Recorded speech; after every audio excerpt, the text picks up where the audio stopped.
Salut les frérots, comme d'habitude on suit toutes les infos sur le marché des transferts. Quelles sont les news? On voit ça tout de suite, c'est parti. Avant que ça commence, je compte sur toi pour mettre un petit like et t'abonner.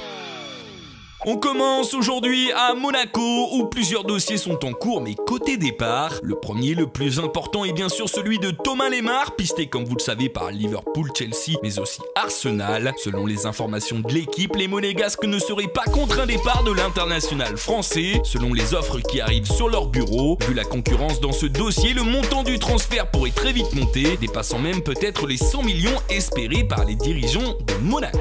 Et un autre Monégasque pourrait rejoindre la première ligue cet hiver, il s'agit de Carrillo. En effet, Southampton, qui a touché le pactole avec la vente de Van Dijk, s'intéresse à l'Argentin de 26 ans. Une offre pourrait être bientôt faite par les Saints. À Paris, on cherche toujours le gardien idéal pour le futur. On avait parlé ces derniers temps d'Alisson, le gardien de la Roma, mais aussi d'Oblak ou encore de Donnarumma. Et d'ailleurs, pour le portier italien, Rai Sport annonce qu'une rencontre entre son agent Mino Raiola et Enrique aurait eu lieu à Monaco. Cette information est tout de même à prendre avec des pincettes, Donnarumma ayant il y a peu clamé son envie de rester à Milan, affaire donc à suivre. Côté départ, le PSG négocierait actuellement avec Valence pour Guedes et il semblerait qu'un accord pourrait être trouvé pour le Portugais, un accord aux alentours des 40 millions, une belle façon pour les Parisiens de rapidement se remettre sur les rails du fair play financier. Ils perdront tout de même avec Guedes un très bon talent.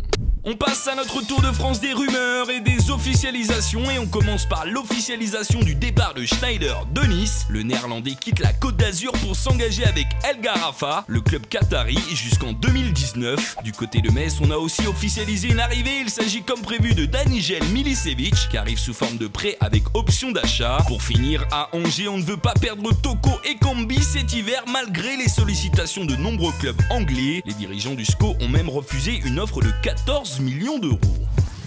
On part à l'étranger et on commence par l'Espagne avec l'info de la journée. En effet, le FC Barcelone aurait enfin trouvé un accord avec Liverpool pour le transfert de Coutinho. Comme annoncé dans les derniers RDM, l'accord tournerait aux alentours des 160 millions, bonus compris. Quant au Brésilien, il signerait un contrat de 5 ans avec le club catalan. D'ailleurs, Coutinho, pour faire avancer plus rapidement le dossier, s'est assis sur 15 millions de primes et de salaires que lui devait Liverpool. Pour confirmer cette info, le Brésilien n'est pas du voyage avec les Reds pour le stage de mi-saison à Dubaï et encore mieux, selon AS, il pourrait être officialisé dès ce soir pour être présenté demain au public catalan pour le match contre Levante. Cette info est tout de même à confirmer.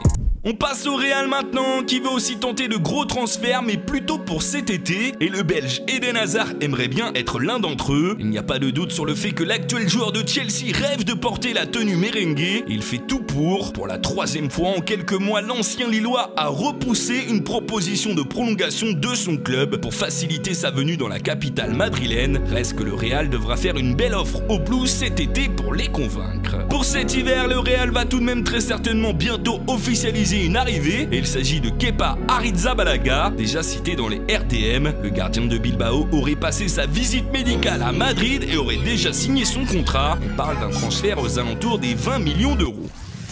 On part maintenant en Angleterre et on va commencer par les officialisations qu'il y a eu outre-Manche hier. Chelsea a rendu officiel le transfert de Ross Barkley, transfert que l'on parle depuis plusieurs jours dans les RDM. Le transfert est estimé à 17 millions d'euros. Everton, quant à eux, ont officialisé la venue de Cenk Tosun, déjà annoncé aussi il y a quelque peu dans un ancien épisode. Le Turc a signé un contrat jusqu'en 2022 avec les Toffees qui ont pour leur part versé 30 millions bonus compris à Beşiktaş. On continue avec les infos en Angleterre et on part à Manchester où Mourinho aurait demandé à ses dirigeants la venue d'un très grand attaquant pour cet été. Et bien évidemment, c'est le nom d'Harry Kane qui est sorti. Malheureusement pour eux, l'anglais serait en discussion avancée avec ses dirigeants pour prolonger et surtout le Real serait déjà sur le coup. On passe maintenant chez le voisin de City, très chaud à l'idée de faire une offre cet hiver pour Alexis Sanchez afin de ne pas se faire griller par la concurrence cet été, car le Chilien sera alors en fin de contrat. Pour ce faire, les Sky Blues vont poser 40 millions sur la table, une très grosse offre pour un joueur qui n'a plus que 6 mois de contrat, à voir ce que décidera Arsène Wenger. On termine les infos anglaises à Liverpool qui, comme je vous ai dit en début de vidéo, fait de Lemar la priorité numéro 1 pour remplacer Coutinho. Mais les Reds ont un plan B en cas d'échec et il s'agirait de l'international algérien Riyad Mahrez. Des discussions ont déjà été entamées et Liverpool attendrait juste de savoir ce que pourrait donner la piste Lemar pour envisager de faire une offre à Leicester pour son attaquant. Pour finir ce RDM, 2 infos rapides pour le reste du monde. Effectivement, Tevez a officialisé son retour à Boca Juniors, son club formateur. Il n'est donc plus le footballeur le mieux payé, lui qui touchait 40 millions par an en Chine. Et Jérémy Ménez a quant à lui quitté la Turquie pour le Mexique pour s'engager avec le club de l'América de Mexico. Le transfert de l'ancien parisien est évalué à 250 000 €. Voilà les frérots, ce RDM est terminé. Je rappelle qu'on se retrouve seulement mardi pour un nouvel épisode. Mais n'hésitez pas à me suivre sur Twitter, je vous donnerai les principales infos du week-end dessus. Le lien est dans la description. Bon week-end à vous les gars. Tchuss. I used to have all of these people I die for, but now they're all dead to me, homie. I used to have people I try to provide